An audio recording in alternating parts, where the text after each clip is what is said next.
You are listening to Stand Firm, Living in a Post-Christian Culture by John Macarthur, published by Reformation Trust Publishing. This book is read by Josh Childs. Chapter 1. The Christian Life Means Being Called to Holiness. The New Testament resounds with calls to holiness. We are told to abstain from fleshly lusts, 1 Peter chapter 2, verse 11.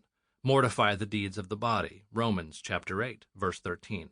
Love not the world, 1 John chapter 2, verse 15. Flee immorality, 1 Corinthians chapter 6, verse 18. Put off the old man, Ephesians chapter 4, verse 22. And think on what is true, Philippians chapter 4, verse 8.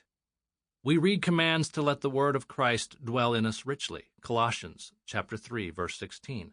To put on the breastplate of righteousness, Ephesians chapter 6, verse 14. To buffet our bodies to bring them into subjection, 1 Corinthians chapter 9, verse 27. And to present our bodies as living sacrifices, Romans chapter 12, verse 1. We hear the call of the Apostle Paul to cleanse ourselves from all filthiness of the flesh, 2 Corinthians chapter 7, verse 1. Walk in the Spirit, Galatians chapter 5, verse 16. And lay aside all bitterness, anger, and malice, Ephesians chapter 4, verse 31. Peter quoted from Leviticus in his charge to live disciplined, godly lives. Like the Holy One who called you, be holy yourselves also in all your behavior, because it is written, you shall be holy, for I am holy. 1 Peter chapter 1, verses 15 through 16. Most Christians are well versed in those commands. We know them and we believe them. However, familiarity and mental assent are not enough to produce righteous results. In fact, the church seems to be rapidly losing the battle for holiness and purity. Consider the worldliness that pervades the church today. Some congregations are virtually indistinguishable from the world. Many more are moving fast on a similar trajectory. Others don't necessarily wear their worldly affections on their sleeves, but their outward acts of piety and devotion cannot conceal the corruption within. The reason is simple. The battle for holiness is not primarily about public professions and external displays. Rather, if God's people are going to be holy, we must first win the battle on the inside. The highest court of the human heart.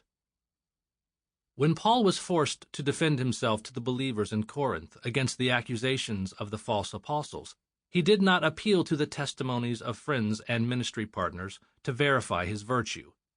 He didn't point to his miraculous works or the number of churches he had planted to validate his apostolic credentials. Instead, he appealed to the highest court of the human heart. For our proud confidence is this, the testimony of our conscience, that in holiness and godly sincerity, not in fleshly wisdom, but in the grace of God, we have conducted ourselves in the world, and especially toward you. 2 Corinthians chapter 1, verse 12.